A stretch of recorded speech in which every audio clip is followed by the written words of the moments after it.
Génesis capítulo 32. Le invito a que una vez que encuentre este capítulo pueda seguir con su vista para que yo dé lectura y usted siga desde su lugar. Me dice la palabra de Dios: cuando Jacob siguió su camino, los ángeles de Dios le salieron al encuentro, y al verlos, Jacob dijo: este es el campamento de Dios. Por eso le puso a aquel lugar el nombre de Mahanaim. Entonces Jacob envió mensajeros delante de sí a su hermano Esaú, a la tierra de Seir, región de Edom, y les dio órdenes diciendo: así dirán a mi señor Esaú, así dice su siervo Jacob: he morado con Labán y allí me he quedado hasta ahora. Tengo bueyes, asnos y rebaños, siervos y siervas, y envío a avisar a mi señor para hallar gracia ante sus ojos. Los mensajeros regresaron a Jacob diciendo: fuimos a su hermano Esaú, y él también viene a su encuentro, y 400 hombres con él. Jacob tuvo mucho temor y se angustió. Dividió en dos campamentos la gente que estaba con él, y las ovejas, las vacas, los camellos, y dijo: si Esaú viene a un campamento y lo ataca, el campamento que queda escapará. Entonces Jacob dijo: oh Dios de mi padre Abraham y Dios de mi padre Isaac, oh Señor, que me dijiste: vuelve a tu tierra y a tus familiares, y yo te haré prosperar. Indigno soy de toda misericordia y de toda la fidelidad que has mostrado a tu siervo, porque con solo mi cayado crucé este Jordán, y ahora he llegado a tener dos campamentos. Líbrame, te ruego, de la mano de mi hermano, de la mano de Esaú, porque yo le tengo miedo, no sea que venga y me hiera a mí y a las madres con los hijos, porque tú me dijiste: de cierto te haré prosperar y haré tu descendencia como la arena del mar, que no se puede contar por su gran cantidad. Jacob pasó la noche allí. Entonces, de lo que tenía consigo, escogió un presente para su hermano Esaú: 200 cabras y 20 machos cabríos, 200 ovejas y 20 carneros, 30 camellas criando con sus crías, 40 vacas y 10 novillos, 20 asnas y 10 asnos. Jacob los entregó a sus siervos, cada manada aparte, y dijo a sus siervos: pasen delante de mí y pongan un buen espacio entre manada y manada. Y ordenó al primero: cuando mi hermano Esaú te encuentre y te pregunte de quién eres y a dónde vas y de quiénes son estos animales que van delante de ti, entonces responderás: son de tu siervo Jacob, es un presente enviado a mi señor Esaú. Mire, él también viene detrás de nosotros. También dio órdenes al segundo y al tercero y todos los que iban tras las manadas, diciendo: de esta manera hablarán a Esaú cuando lo encuentren, y dirá: mire, su siervo Jacob también viene detrás de nosotros. Pues dijo: lo apaciguaré con el presente que va delante de mí, y después veré su rostro, quizá me acepte. El presente pasó pues delante de él, y Jacob durmió aquella noche en el campamento. Aquella misma noche Jacob se levantó y tomó a sus 2 mujeres, a sus 2 siervas y a sus 11 hijos, y cruzó el vado de Jacob. Después de que los tomó y los hizo pasar el arroyo, hizo pasar también todo lo que tenía. Jacob se quedó solo, y un hombre luchó con él hasta rayar el alba. Cuando vio que no podía prevalecer contra Jacob, lo tocó en la coyuntura del muslo, y se dislocó la coyuntura del muslo de Jacob mientras luchaba con él. Entonces el hombre dijo: suéltame, porque raya el alba. No te soltaré si no me bendices, le respondió Jacob. ¿Cómo te llamas?, le preguntó el hombre a Jacob. Le respondió él, y el hombre dijo: tu nombre ya no será Jacob, sino Israel, porque has luchado con Dios y con los hombres y has prevalecido. Entonces Jacob le dijo: dame a conocer ahora tu nombre. ¿Para qué preguntas por mi nombre?, le respondió el hombre, y lo bendijo allí. Y Jacob le puso a aquel lugar el nombre de Peniel, porque dijo: he visto a Dios cara a cara, y ha sido preservada mi vida. El sol salía cuando Jacob cruzaba Peniel y cojeaba de su muslo. Por eso hasta hoy los israelitas no comen el tendón de la cadera que está en la coyuntura del muslo, porque el hombre tocó la coyuntura del muslo de Jacob en el tendón de la cadera. Lo que acabamos de leer, hermanos, es la narración que continúa de lo que estuvimos viendo las semanas anteriores, y muy bien recordamos las cuentas pendientes que tenía Jacob, ¿verdad? Si bien había huido de su lugar de origen para irse a Aram a refugiarse, y ya vimos esta historia que él estuvo por 20 años trabajando por una esposa y luego otra esposa con su suegro Labán. Pero la razón por la que él se fue esos 20 años, la razón por la que él huyó, es porque tenía cuentas pendientes con su hermano Esaú, ¿verdad? Usted recuerda que de alguna manera le robó la primogenitura, si se puede llamar de alguna forma. No fue solo de manera pasiva, sabemos que también Esaú menospreció la primogenitura, pero vemos el engaño en Jacob. Entonces, Jacob tenía cuentas pendientes con Esaú. Y cuando el Señor le dice, regresa a tu lugar, él recuerda esto, bueno, pero voy a ver a mi hermano, ¿verdad? Después de tantos años voy a ver a mi hermano y él y yo no estamos bien. De hecho, la razón de haber huido es porque su hermano no solo tenía cuentas pendientes, quería matarlo. La amargura, el resentimiento que había quedado allí pendiente era bastante intenso. Y Jacob sabía que regresar era poner en riesgo su vida. Ahora, lo que hemos ido viendo de Jacob, hermanos, respecto a su carácter y cómo él se ha conducido, pues sí vimos que era un hombre con con una especialidad en el arte del engaño, ¿verdad? Era muy fácil de poder hacer esto. Pero habíamos visto que estos 20 años habían sido un tiempo de disciplina de parte de Dios, donde el engañador, ahora él había sido engañado, donde había sufrido con 2 esposas, 2 concubinas, 11 hijos y una situación tan turbulenta en su familia, en su trabajo, y que él anhelaba salir de ahí y buscar incluso a Dios. Entonces, vemos a un Jacob queriendo arreglar las cosas, pero también vemos a un Jacob, hermanos, con su propia naturaleza. Y esto es un asunto importante porque a pesar que Jacob está teniendo cada vez mayor noción del Dios verdadero, no solo del Dios de su padre y de su abuelo, sino ya un Dios más personal, todavía había muchos rasgos de él. Todavía había mucho de su vieja naturaleza, de sus formas de pensamiento, de su percepción de la vida y de cómo hace sus negocios. Ahora, ¿cómo está saliendo Jacob de este lugar de Param Aram para ir hacia su tierra? Pues está con temor, es lo que acabamos de leer. Y Dios sabe eso, hermanos. Dios le había dicho a Jacob que saliera, y en el versículo 1 de este capítulo 32 dice que cuando él iba a su camino, vio a los ángeles de Dios.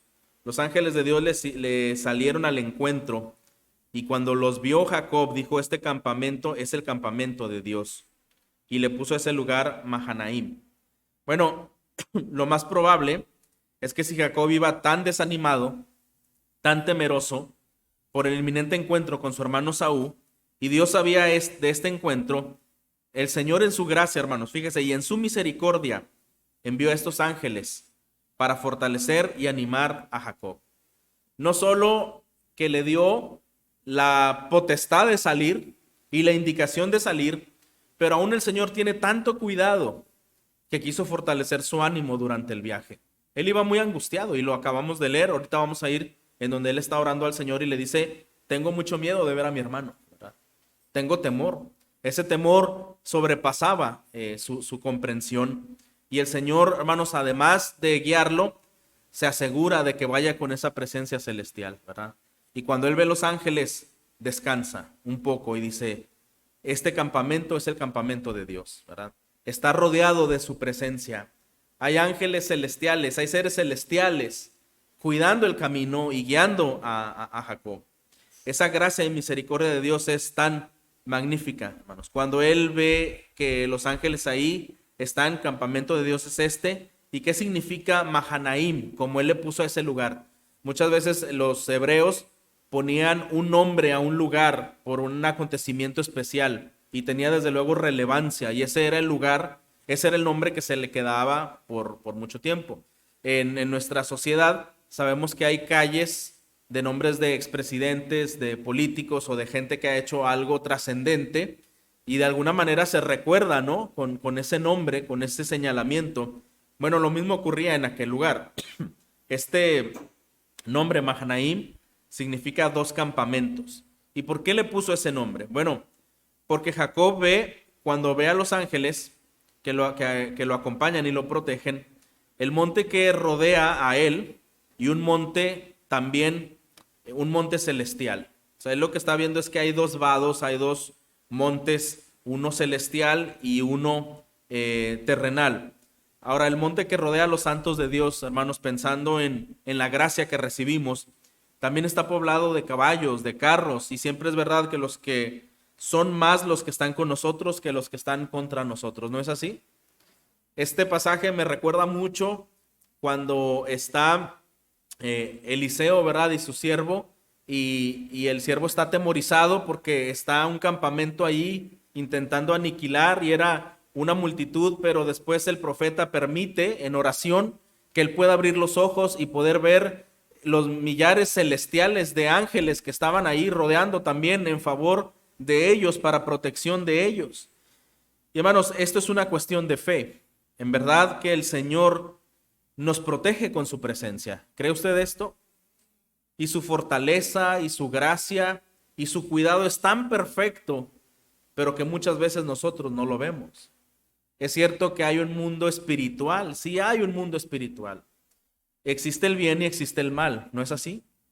Si nosotros tuviéramos la capacidad de poder ver todo ese mundo y esas dimensiones, no quedaríamos cuerdos, ¿verdad? No quedaríamos bien porque no tenemos la capacidad de convivir con ello. Por eso muchas personas que se aferran a querer ver las cosas que no son manifestadas a nosotros, muchas veces se meten en cosas tan peligrosas y su vida no queda bien, ¿verdad? Entonces, esos misterios pertenecen al Señor, pero en ocasiones especiales, el Señor quiso quitar esa venda para que sus escogidos pudieran ver de qué se trata en la protección tan perfecta y sublime de Dios. Los ángeles de Dios se habían encontrado con Jacob en Betel. 3 veces se encontraron. Primero fue en Betel, después se encontraron en Padán Aram y ahora por tercera ocasión se encuentran aquí. Dios estaba protegiendo, hermanos, a su escogido, a ese hombre que había salido engañando y huyendo y estaba medio arreglando su vida, y Dios estaba trabajando con él, dando lecciones de justicia, de provisión, de gracia. Dios que estaba dándole lecciones de lo que él tenía que aprender a través de las propias consecuencias de sus actos. Pero la semana pasada algo enfatizamos, pero Dios fue fiel esos 20 años, ¿verdad? Dios estuvo presente desde que entró hasta que salió de ese lugar. Bueno, hermanos, el Señor sigue presente con Jacob en este camino, ahora hacia un nuevo rumbo. La muralla que Dios había levantado para proteger a Jacob era tan firme, era tan grande, tan poderosa, de un poder divino, que sus enemigos en realidad no podrían hacerle frente. Este es lo grandioso de la misericordia y del poder de Dios y de su cuidado. Pero el patriarca en realidad no lo entendía todo, hermanos. O sea, él no sabía exactamente lo que pasaba y lo que aquello significaba. A pesar de eso, de que había 2 campamentos, el de Jacob y el de los ángeles de Dios, que lo protegían de todos sus enemigos, Jacob todavía no tenía en claro lo que el Señor hacía con él. ¿Y por qué decimos esto? La misma historia, la misma trama nos dice cuál es el pensamiento de Jacob. Quizá usted y yo, al ver estos versículos, que iba a un campamento lleno de ángeles dispuestos a defender a Jacob y de animar a Jacob, diríamos, bueno, Jacob va a descansar completamente. Va protegido, va acompañado, va seguro. Hermanos, pero ¿cuántas veces pasa que teniendo la promesa de Dios y su palabra fiel por nosotros y aún siendo visible su misericordia, todavía el corazón es incrédulo? ¿No es así? ¿Qué cree que hizo Jacob? No, pues no se sintió tan seguro y todo, se sintió contento y alabó a Dios de alguna forma. Pero ahora lo que Jacob hace es, nuevamente ese instinto, nuevamente su naturaleza es, bueno, qué bonitos están los ángeles, ¿verdad? Se ve todo esto, se ve muy bien. Pero yo veré a mi hermano Esaú y él me quiere matar. Y ya se le olvidó un poquito esa gloria celestial tan grande que el Señor había dado, y ahora él se concentra, ¿qué hago para enfrentarlo?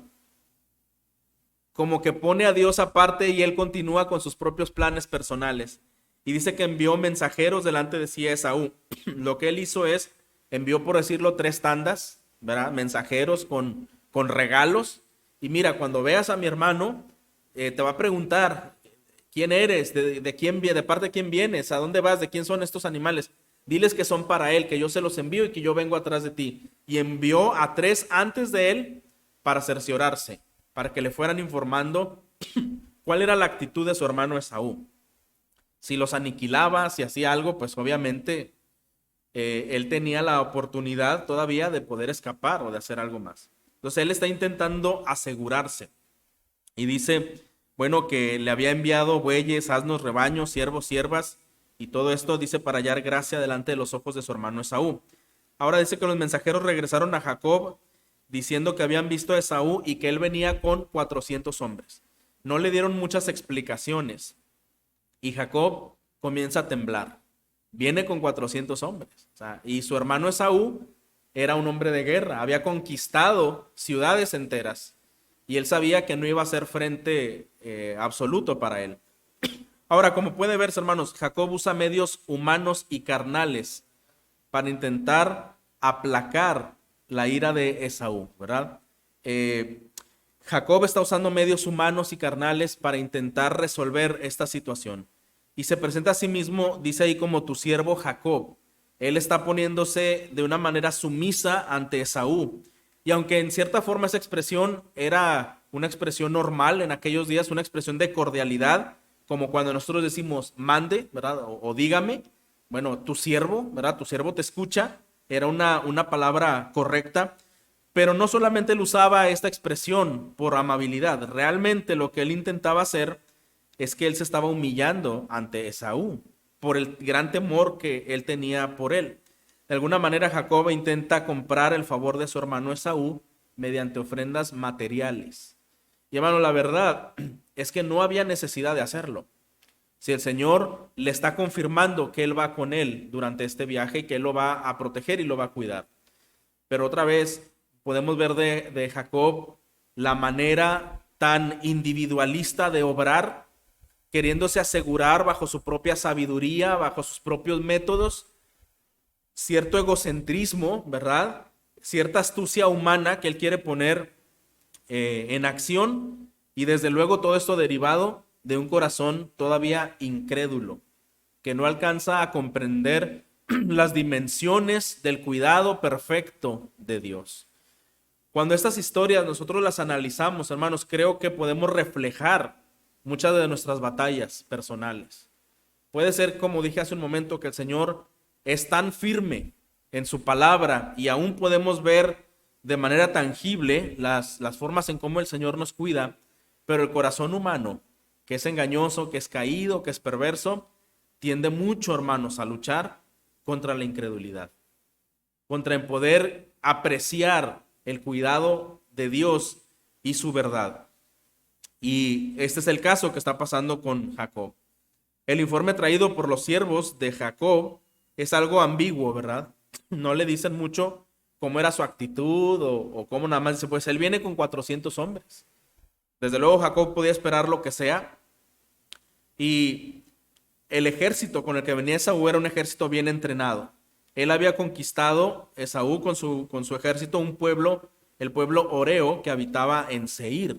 Eran hombres de batalla. Ahora, Jacob hizo preparativos para hacer frente a la amenaza y dividió su gente, es lo que la Biblia nos enseña.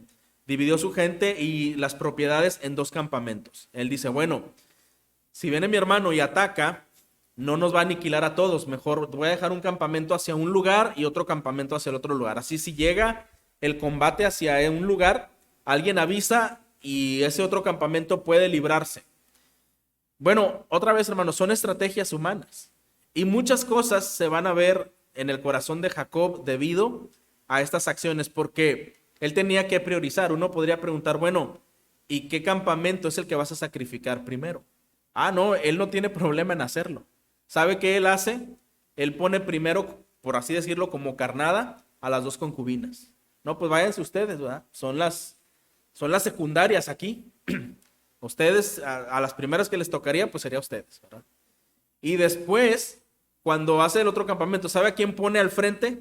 A Lea. Y él dice, no, pues me quedo con Raquel. Recuerda que Raquel era la apreciada ante sus ojos, la escogida ante sus ojos, ¿verdad? Y todavía atrás de Raquel pone a su hijo José. O sea, él está priorizando y está preservando lo que él considera más valioso. De alguna manera esto revela los afectos de su corazón, ¿no cree así, hermano? Y piense, hermano, cómo somos los seres humanos que muchas veces actuamos de esa forma cuando vemos peligro en nuestra vida aquello por lo que más nos preocupamos, aquello lo que más cuidamos y lo que más queremos preservar, muchas veces pueden ser nuestros ídolos, ¿verdad? Indica en dónde están nuestros afectos. Pudiéramos hablar y decir muchas cosas, pero al final lo que más cuidamos, lo que más amamos, eso es lo que consideramos más importante, definitivamente. Bueno, ahora Jacob hace estos preparativos, hace estas divisiones y está dispuesto a sacrificar alguna parte de sus acompañantes. Entonces, él pone al frente de orden de menos importancia, como mencionamos. Hasta ahora lo que vemos, hermanos, es que el valor que había generado la visión de los ángeles ya se ha desvanecido, ¿verdad? Ya parece ser que esa visión se esfumó, ya no trajo más efecto a la fortaleza y al criterio de Jacob. La exaltación de la fe da paso a la agonía de la desesperación tan pronto como la firme realidad de la venida de Esaú con sus 400 hombres se pone delante.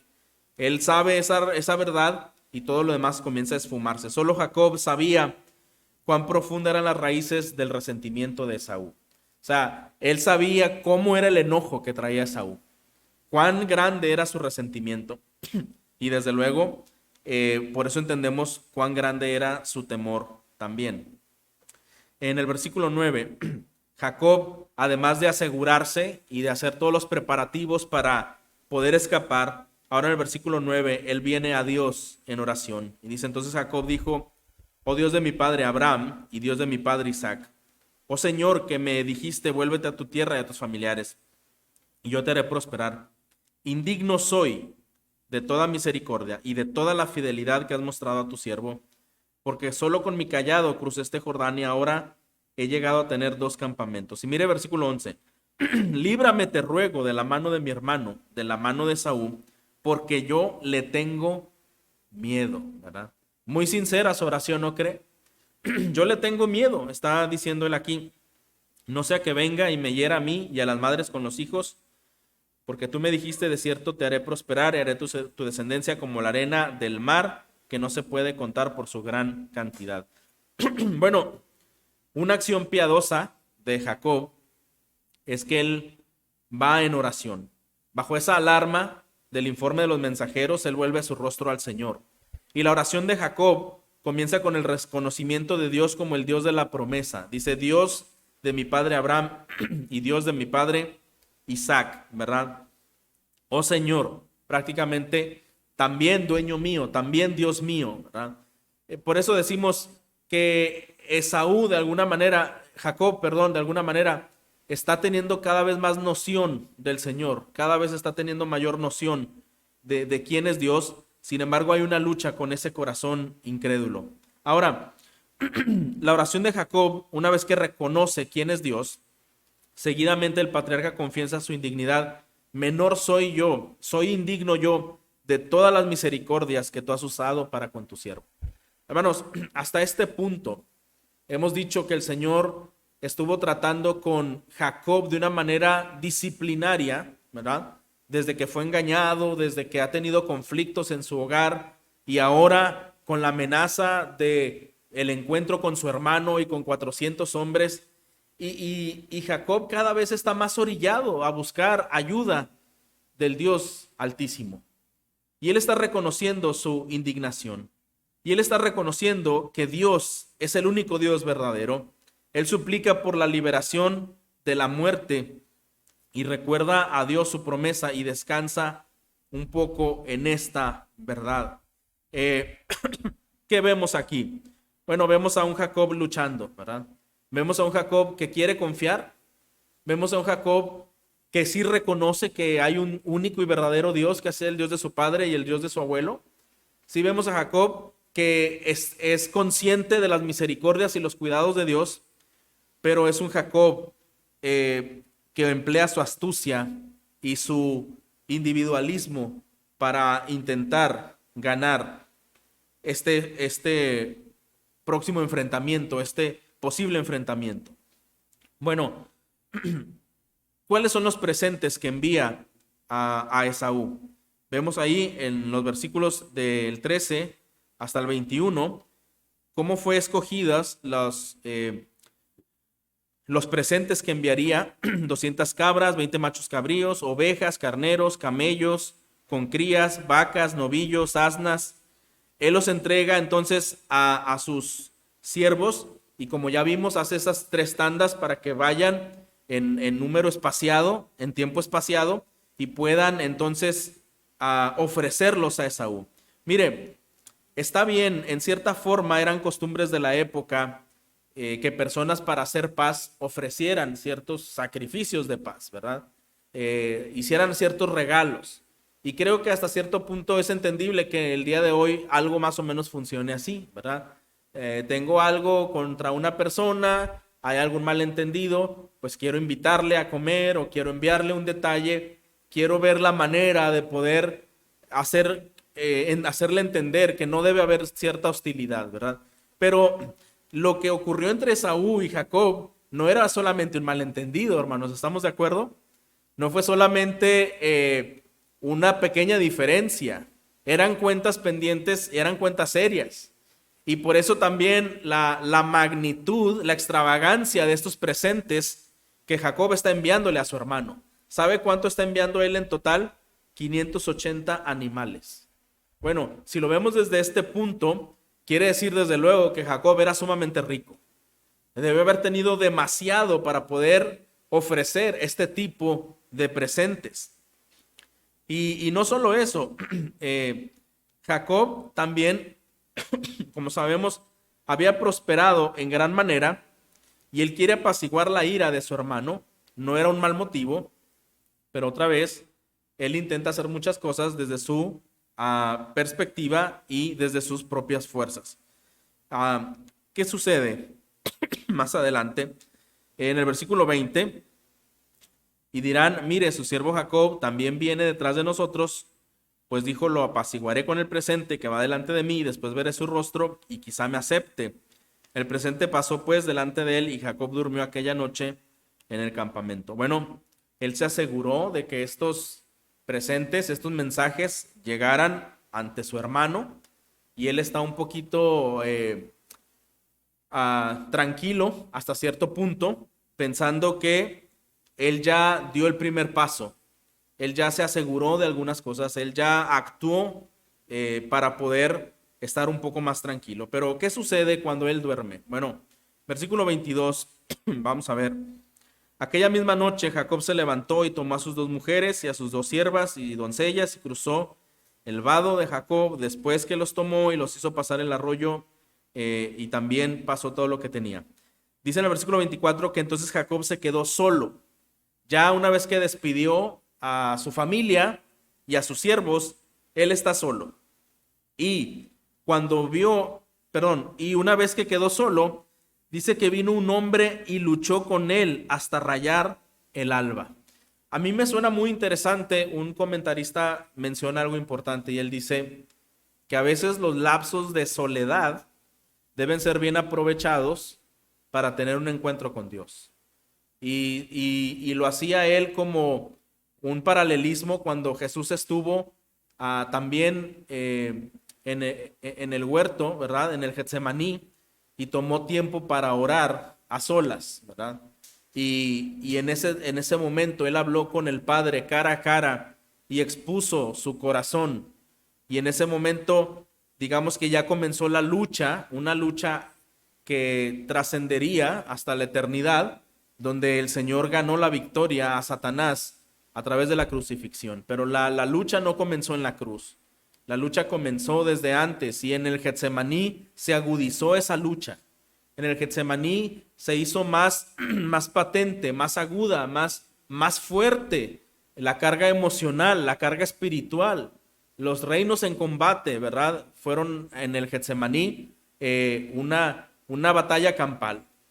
Y el autor menciona que muchas veces, hermanos, el cristiano tiene que pasar por esos Getsemaní, por esos huertos, por esa soledad en donde tenemos que tener un encuentro con Dios, una sinceridad con Dios, una oración, y no solo depender de las estrategias y de la familia y de las personas y de una multitud. Hermanos, muchas veces necesitamos nuestro tiempo a solas con Dios, en donde Dios nos quiere hablar, en donde nosotros debemos hablar a Dios. Y esto es cierto, hermanos. Si somos personas que normalmente dependemos de la gente, ¿verdad? Quizás nuestra relación con Dios, nuestro tiempo de intimidad con Dios sea muy escaso. Y no es que la soledad sea una virtud, ¿verdad? Pero en muchas ocasiones, hermanos, es necesaria, ¿verdad? Muchas veces es necesaria y puede ser una oportunidad para tener tiempo con Dios. Cuando Jacob está solo, viene un hombre y lucha con él, ¿verdad? Y dice que este hombre se quedó luchando con él hasta rayar el alba, hasta el siguiente día. Y cuando vio que no podía prevalecer contra Jacob, lo tocó en la coyuntura del muslo y se dislocó la coyuntura del muslo de Jacob mientras luchaba con él.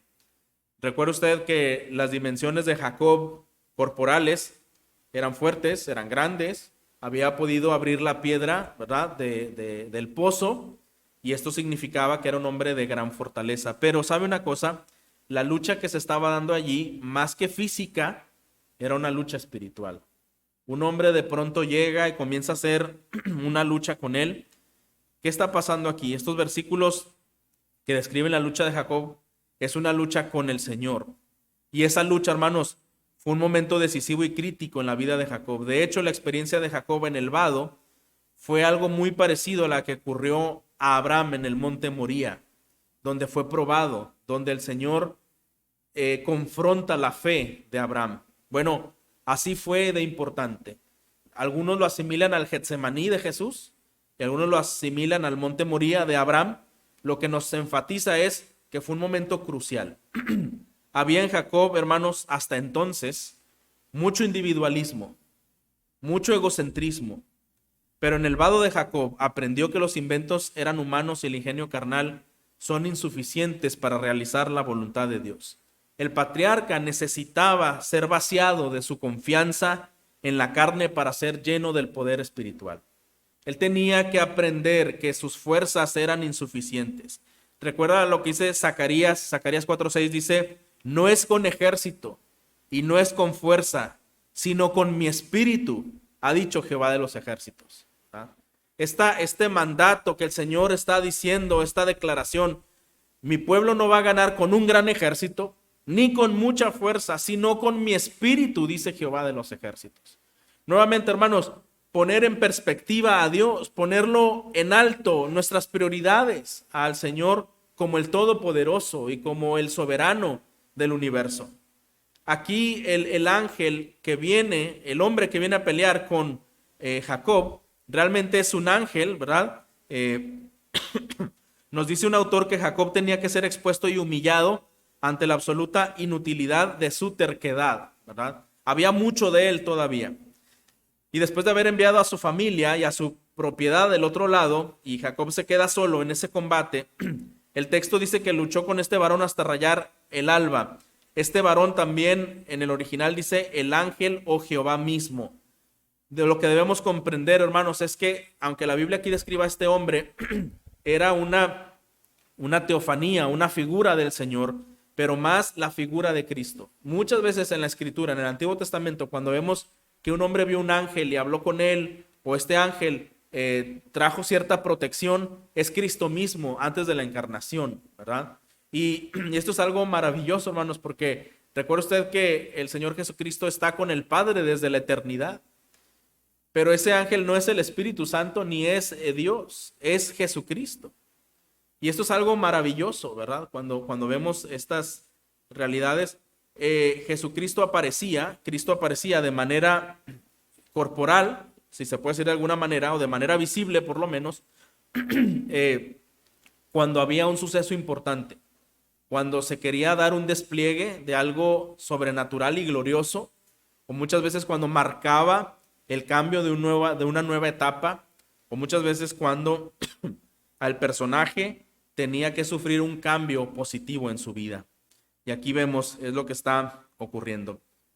Entonces, es posible, hermanos, que al principio de esta batalla, Jacob no sabía con quién estaba luchando. Era de noche y él peleaba. Si Jacob era un hombre fuerte, ¿verdad? Quizá cada vez se desgastaba más, se cansaba más. Hermanos, pero imagínense una batalla toda la noche. Estar peleando toda la noche, esto es demasiado cansado Es demasiado tiempo. Jacob tuvo que darse cuenta de quién se trataba entre más avanzaba este combate. Es posible que al inicio él pensara que era un emisario de Esaú, alguien que lo había enviado para atacarlo, o algún guerrero ambulante, ¿verdad?, que peleaba algún territorio. Pero a medida que avanzaba la batalla, se dio cuenta que era una batalla espiritual con el mismo Señor. Y realmente Jacob se da cuenta de esto, ahorita lo vamos a ver. El propósito de Dios era librar al patriarca de su propia autoconfianza, llevarlo a terminar consigo mismo y con sus estratagemas, hacerlo comprender que Saúl debía ser vencido mediante la confianza en Jehová, mediante la confianza en Dios, y que la tierra debía ser poseída de la misma manera, no con su ingenio, no con su intelecto, ni con sus recursos, sino bajo el poder, el asombro y la gloria de Dios. Era la manera como él tenía que confiar. Ahora, hay una asombrosa manifestación de poder. En el versículo 26 vemos que Jacob, en el versículo 25, fue tocado en su coyuntura del muslo y fue dislocado, ¿verdad? Versículo 26, entonces el hombre dijo, suéltame porque raya el alba. El ángel del Señor, ¿verdad?, le dice, suéltame porque raya el alba. ¿Qué significa esto? Que no tendría que verle cara a cara, porque esto implicaría una muerte para Jacob, ¿verdad? No podría resistir ver al Señor cara a cara. Y es la manera en que nos dice que tenía que irse y no verle el rostro. Ahora, eso es lo que nos dice la referencia del alba. Jacob no debería ver el rostro de aquel con quien luchaba. Y este Jacob, descoyuntado del muslo por parte del varón que le toca en esta área, Jacob surge de ese encuentro, como un hombre roto, descoyuntado, pero también como un hombre bendecido. Ahora Jacob ha abandonado la resistencia y como un niño atemorizado, ¿verdad?, lo rodea con sus brazos en el cuello de su padre, aferrándose al ángel fuertemente. Y le dice, entonces, no te soltaré si no me bendices. Ahora Jacob no quiere dejar esa batalla y se aferra a este ángel. Le dice, no te soltaré hasta que tú me bendigas. Y le respondió Jacob, el ángel, perdón, ¿cómo te llamas? Y le preguntó el hombre y Jacob le respondió su nombre. ¿Qué está pasando aquí, hermanos? Una vez que Jacob hace esta petición, bendíceme, ¿verdad? El ángel quiere decirle, el Señor mismo quiere decirle a Jacob, has sido bendecido por mucho tiempo, ¿verdad? Prácticamente. Todo el tiempo tú has sido bendecido, has sido cuidado, has sido guiado. Pero el Señor todavía le concede una bendición mayor. Versículo 28.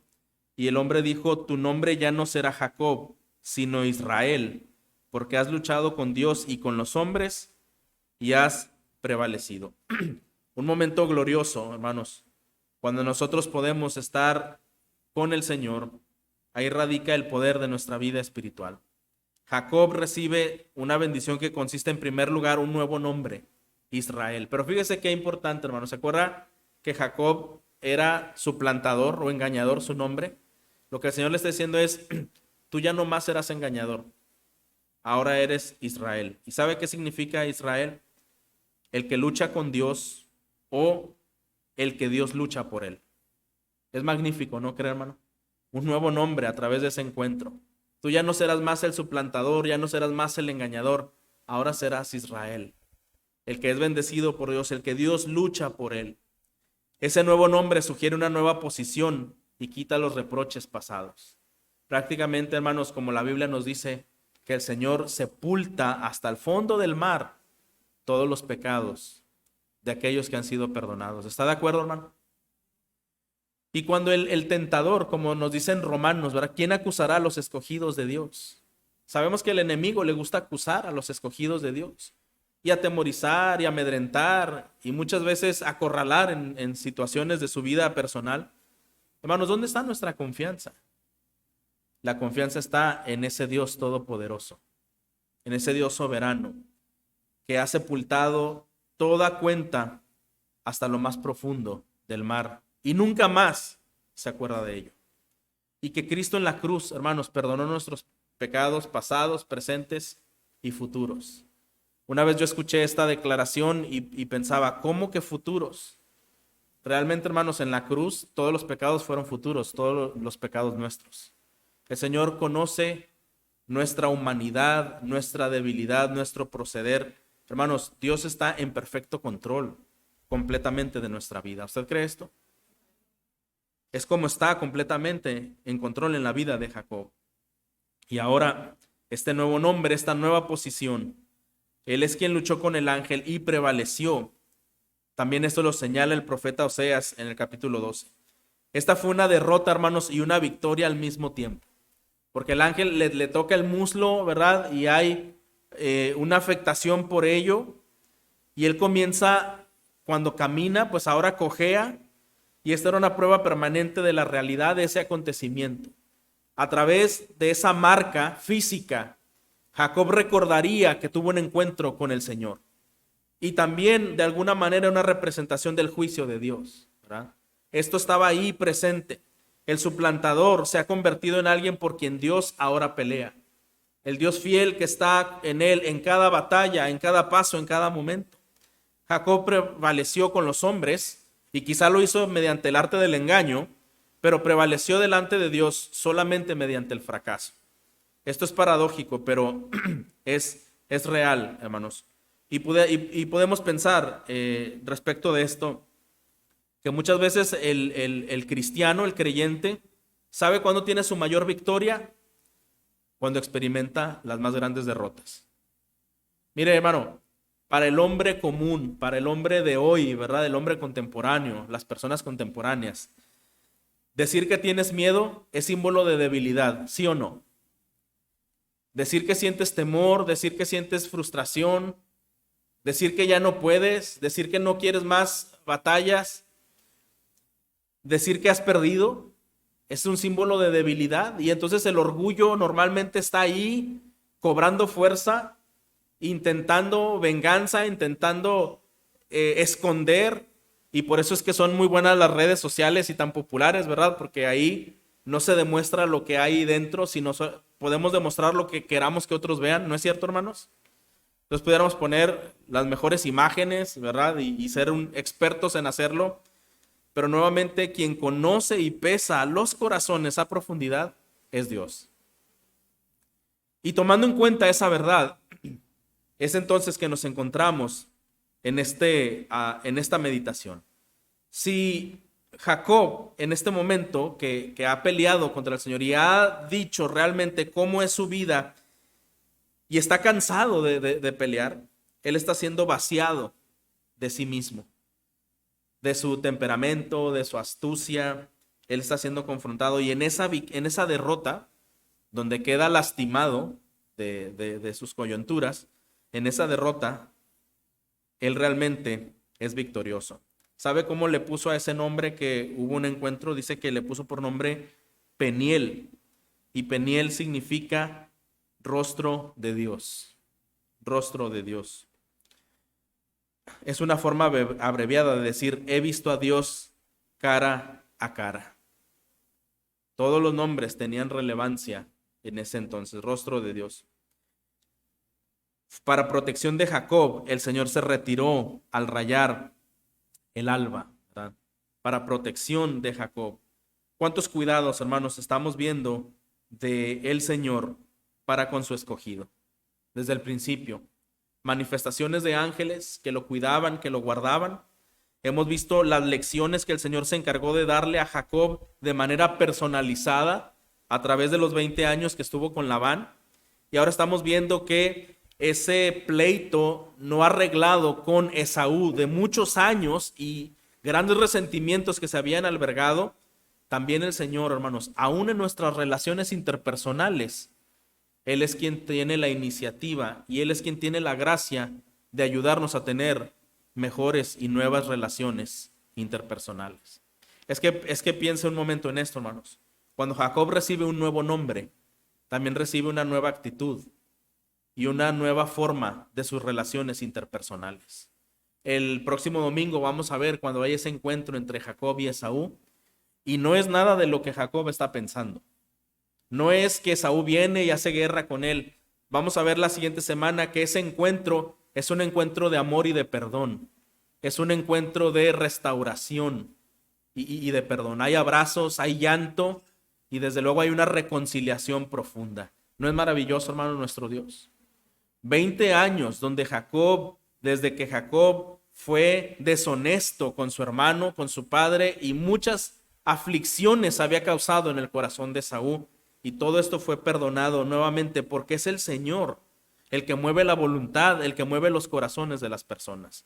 No son las estrategias, hermanos, no es lo que nosotros podamos, los presentes que nosotros podamos ofrecer, no es la astucia, no es la cordialidad, no es nada humano. Es simplemente la gracia de Dios. La gracia de Dios que permite a Jacob restaurar su posición y sus relaciones. He visto el rostro de Dios. Y hermano, quizás si nosotros pensamos en este momento, si usted tiene quizá algún pendiente con alguna persona, claro, entendamos una cosa. Dice la Biblia, en cuanto dependa de vosotros, estad en paz con todos los hombres. Pero fíjese, para estar en paz hay dos personas. Y dice, en cuanto a dependa de vosotros, en cuanto a ti depende, tú debes de hacer todo lo que esté a tu alcance para estar en paz. Si o la otra persona no quiere estar en paz, tú te has librado de esa responsabilidad. Pero hermanos, muchas veces ni una de las dos partes cede y no hay paz por ningún lado. Pero la Biblia sí nos enseña que de nuestra manera, ¿qué pasa? ¿Qué debemos de hacer cuando nos han ofendido, hermanos? Como cristianos, ¿qué es lo que tenemos que hacer? Albergar resentimiento, enojarnos y desearle lo peor a las personas. No, ¿verdad que no? Perdonar. ¿Y por qué debemos de perdonar? Pues porque somos cristianos. Sí, bueno, eso ya sabemos, ¿verdad? Pero ¿por qué debemos perdonar? Porque usted también ha sido perdonado y porque yo también he sido perdonado. Y hemos sido perdonados de grandes ofensas que el Señor decidió pasar por alto y sepultarlas y olvidarlas. Si el Señor le ha amado y le ha perdonado, usted y yo debemos de amar y debemos de perdonar y de estar en paz en cuanto dependa de vosotros. Olvidar, perdonar y estar en la mejor disposición, si de la otra parte quiere, de poder arreglar una situación. Así debe ser nuestra postura, así debe ser nuestra actitud. No es fácil, hermanos. Requiere, como Jacob, vaciarnos completamente de nosotros mismos. Pasar por alto quizá muchas cosas que tienen que ver incluso con la dignidad, con el honor. Pues todo eso, hermanos, estar pisoteados quizá a tal forma, pero no olvide algo, que el Señor Jesucristo padeció mucho más que lo que nosotros podamos padecer. Y que fue menospreciado y que fue falsificado de las acusaciones y que fue crucificado injustamente. Y ese Señor, ese Dios nos ha perdonado a nosotros y nosotros debemos tener la misma actitud de perdón. Pero para poder perdonar es necesario vaciarnos de nosotros mismos. Para poder confiar en Dios, para poder experimentar la paz que sobrepasa todo entendimiento, es necesario vaciarnos de nosotros mismos, como fue el caso de Jacob cuando luchó contra el Señor. ¿Sabe usted, hermano, que en esa confrontación, en esa batalla, esa noche de lucha entre Jacob y el Señor, marca el inicio de un cambio en la vida de Jacob de ahí en adelante hasta su muerte? Jacob ya es otro totalmente. Y lo veremos en los siguientes capítulos. Sabe, hermano, que cuando usted y yo tenemos un encuentro con Dios real, personal, esto trae una nueva posición, como vimos, una nueva posición, nuevas relaciones, nuevas perspectivas, un nuevo corazón, una fe restaurada. Y justamente así es como yo he titulado el mensaje de esta mañana: un nuevo nombre, un nombre nuevo y un espíritu renovado. Jacob salió de ahí vencido, fracasado físicamente, pero renovado espiritualmente. siendo un hombre nuevo, con un nuevo nombre. Y ahora él está listo para encontrarse con su hermano de alguna manera, no por los carros y los caballos y todo lo que le quiso dar, todo eso no importa. Es porque el Señor iba con él. Y es porque el Señor movió la voluntad de Esaú para ese encuentro. Y usted y yo debemos entender algo esta mañana, que no son nuestros méritos, no son nuestras astucias, no son nuestras formas de plantear las cosas y nuestros recursos, ni nuestra carne, ni nuestros medios, es por la gracia de Dios. Es por la gracia de Dios. Y entendiendo esto, ¿qué debemos hacer? Debemos ir a Peniel, ir y buscar el rostro de Dios, ir y pasar tiempo con Dios. Algunos dicen que ese momento de lucha entre Jacob y el ángel debería representar el tiempo de oración y de aferrarnos a la bendición de Dios. Bueno, parte es y parte no. Parte es porque nosotros no podemos exigirle algo al Señor, pero sí debemos ser perseverantes en buscar su rostro y sí debemos ser perseverantes en ser vaciados de nosotros mismos para reconocer su gloria. Esto sí es cierto, hermanos. Y entre más tiempo nosotros podamos invertir en una búsqueda personal hacia Dios, en donde reconocemos nuestra indignidad como lo hizo Jacob y decimos la verdad, tengo temores y soy torpe y hay muchas situaciones que yo no puedo resolver, pero necesito de tu sabiduría, necesito de tu gracia, ¿verdad? Para que las cosas puedan fluir correctamente. Eso es lo que el Señor quiere de nosotros, hermanos. Un corazón rendido, un corazón humillado, un corazón que reconoce su discapacidad, pero reconoce la potencia y la gloria de Dios. Eso es lo que el Señor busca de nosotros. El tema principal de Génesis 32, hermanos, es la lucha de Jacob con la voluntad de Dios, que se pone de manifiesto en la lucha con el ángel. El corazón malvado, incurable del hombre tiene que ser tocado por el poder divino. De esta manera, ser reducido a la miseria antes de que abandone la arrogante y la orgullosa autoestima que normalmente tenemos. Y esos constantes temores debemos descansar en él. Algo que aprendemos, hermanos, es que solo la gracia soberana en la vida del ser humano es capaz de reducir la impotencia y arrastrarla delante de Dios, del Dios de la misericordia. Aquí vemos a un Dios de gracia obrando una y otra vez en bien de este engañador, de este estratega astuto, humano, ¿verdad? Y que el Señor le dice, ni tus estrategias, ni tus engaños son suficientes. Y si bien pudo haber una ira más grande, porque aún su pecado, el pecado de Jacob, no era un pecado pequeño, tampoco fueron suficientes para que Dios mostrara su misericordia. ¿Qué nos quiere decir el Señor esta mañana, hermanos? Mire, cuando uno se da cuenta de que está en bancarrota espiritual, esto lo dice un autor, es cuando está en la posición de ser enriquecido por la gracia de Dios. ¿Por qué es que muchas veces tenemos que luchar contra Dios, hermanos?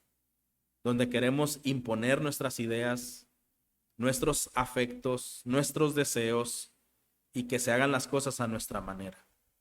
Solamente cuando nos damos cuenta de nuestra incompetencia, de nuestra deficiencia y de nuestra dependencia en Dios y nos damos cuenta de la realidad, que estamos en bancarrota espiritual, que no somos perfectos, hermanos, y que estamos muy lejos de serlo y que hay muchas cosas que arreglar. Cuando estamos en esta sinceridad delante de Dios, estamos en la posición de ser enriquecidos por su gracia. ¿En dónde se encuentra su corazón ahora mismo, hermano? Se encuentra en ese punto de estratega de que todas las cosas cuadren de acuerdo a sus pensamientos y sus deseos. ¿Dónde se encuentra su corazón? Se encuentra en ese tiempo de disciplina, esos 20 años que pasó Jacob, aprendiendo lecciones hasta que entendiera Jacob que el pecado trae consecuencias y que tiene que arrepentirse. ¿O estamos ahora mismo en esa batalla en donde el Señor está permitiendo que seamos vaciados de nosotros mismos? En donde lejos de ir y buscar recursos humanos y mover cielo, tierra y mar y manipular, es ir al Señor en arrepentimiento y decir, lo que tú quieras, Señor, esto es bueno para mí. Lo que tú elijas, esto será bueno para mí. Y donde ponemos nuestra confianza y nuestro descanso en Él. Recuerda, hermano, que una vez que Jacob tiene un nuevo nombre, también tiene un espíritu renovado. Cada vez que usted y yo vamos a ese encuentro con Dios, es para salir renovados. Hermanos, y hoy estamos teniendo un encuentro con Dios a través de su palabra, ¿no es así? Importante y necesario sería que mediante este encuentro, usted y yo al salir de aquí ya no vayamos siendo los mismos, sino que vayamos siendo personas con un nuevo nombre, con un espíritu renovado, con fuerzas renovadas, con ánimo renovado y con pensamientos nuevos, ¿verdad? Es decir, ya no, si yo llegaba a mi casa y imponía, gritaba, manipulaba, ya no es necesario hacer todo esto. Ahora es importante confiar en Dios, enseñar acerca de la paciencia y de la fe en Dios. Si normalmente en mi corazón albergaba resentimiento e ira y enojo por maltratos de otras personas, ya no. Como yo fui perdonado, también voy a perdonar y voy a olvidar, ¿verdad? Y voy a descansar completamente en Dios, preparándome para nuevas relaciones interpersonales. Yo le animo mucho que el siguiente domingo estemos pendientes de cómo el Señor restaura relaciones, ¿verdad? Interpersonales. El Señor, hermanos, siga haciendo su obra en nosotros. Vamos